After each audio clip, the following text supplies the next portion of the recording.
Have you ever looked at the crime stats for the most dangerous real-world cities on Earth? Places like Caracas or San Pedro Sula have homicides rates that terrify sociologists. But if you drop those numbers into Gotham City, they look like a quiet weekend in the suburb. Today we're analyzing 7 specific districts using what I call survival math. We're calculating your actual odds of living through a single night based on environmental toxins, crime density, and infrastructure collapse. We aren't just looking at where the Joker hides. We're looking at where the city itself kills you. And we're starting in the industrial nightmare where the air itself tries to kill you. If you look at the southern tip of the island, you find Tricorner Yards. Most people know this as the home of Ace Chemicals, but if you lived there, you'd know it as the place where you stop breathing. This isn't just an industrial zone.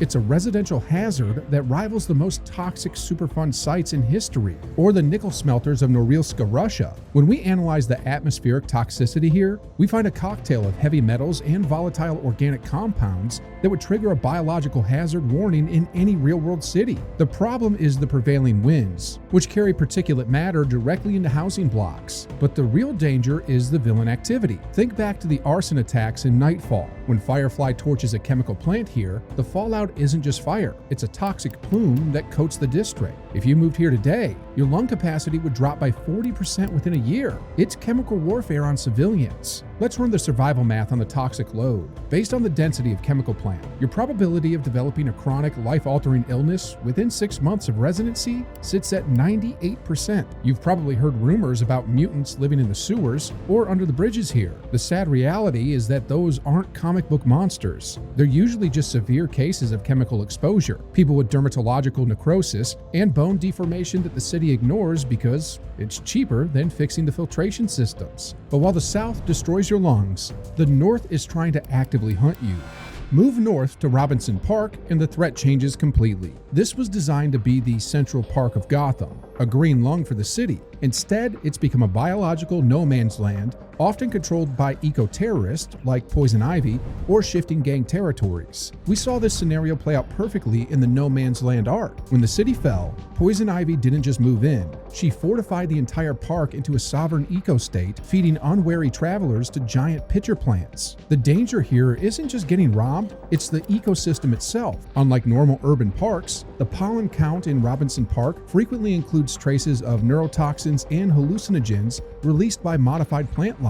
You could be walking your dog and inhale a spore that paralyzes your motor functions, leaving you vulnerable to whatever is hiding in the bushes. But the scariest part is the reservoir. This park holds a massive percentage of the city's water supply. In a real urban planning scenario, having your water source located in an unsecured zone filled with biotoxins is insanity. It explains why fear toxins and other chemical agents get into the water supply so easily. If you live near the park, you aren't just drinking water, you're drinking the runoff of a biological weapon testing ground. And somehow, the safe parts of the city might be even more dangerous.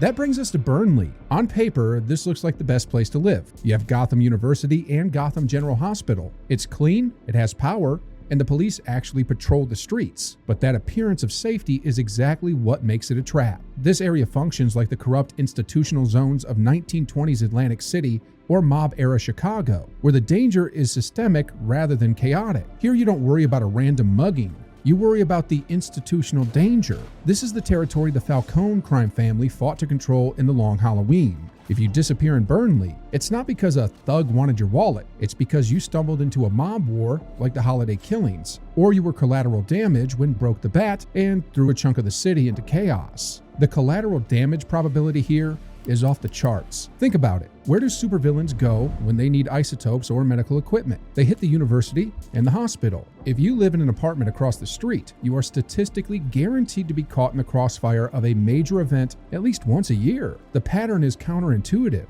The better the infrastructure, the higher the tier of criminal it attracts. In Burnley, you deal with masterminds who have military-grade explosions. You're trading the risk of a knife fight for the risk of a building collapsing on you because someone wanted to steal a generator. And if you think that's bad, wait until you see what happens when the money runs out entirely.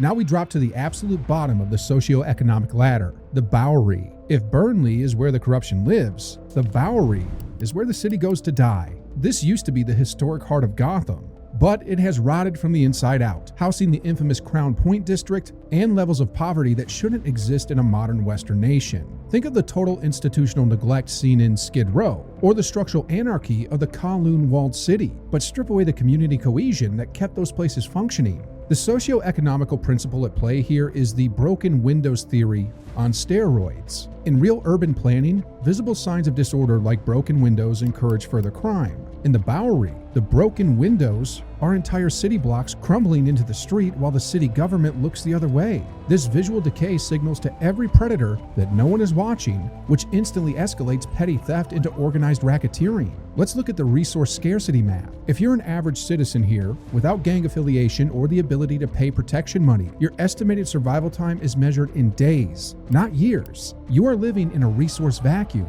But here's the twist. You aren't just fighting entropy, you're fighting history. In the comics, this is where Reaper cut a bloody swath during Batman Year 2, proving that even without the Joker, the streets here run red. And in Batman Arkham City, this area was literally walled off because it was ungovernable. You are fighting a war against a city that wants you dead. But while the Bowery represents general neglect, there is one specific street where the violence isn't random, it's ritualistic.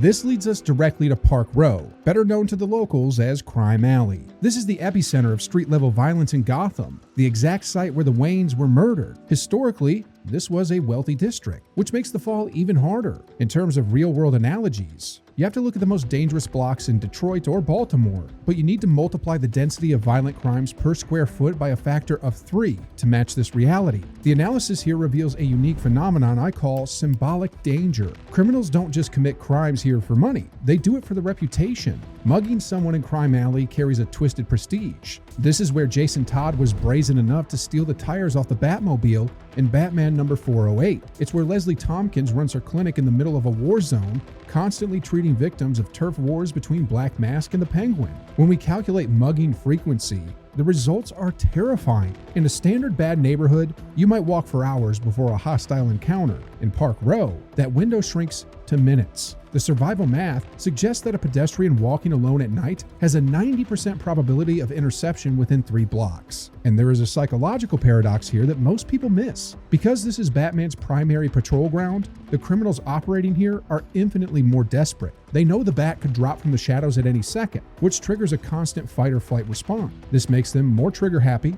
not less. You aren't just dealing with greed, you're dealing with panic. But if you think the streets are bad, wait until you see the place designed to trap you like a rat in a maze. We finally cross the bridge to the Narrows. This island district is a nightmare for urban density, deeply associated with the overflow from Arkham Asylum and the frequent fear toxin attacks. If you want a real-world comparison, look at the favelas of Brazil or the extreme density of Manila, but imagine them enclosed by water and constantly threatened by chemical terrorism. It is an urban planning disaster that makes policing physically impossible. The danger here is defined by panic mechanics. We see this in Batman Eternal, when Deacon Blackfire turned the slums into a cultist stronghold. The geography ensures there is no escape route during a riot. You are statistically likely to be crushed to death by the stampede before the gas even reaches you.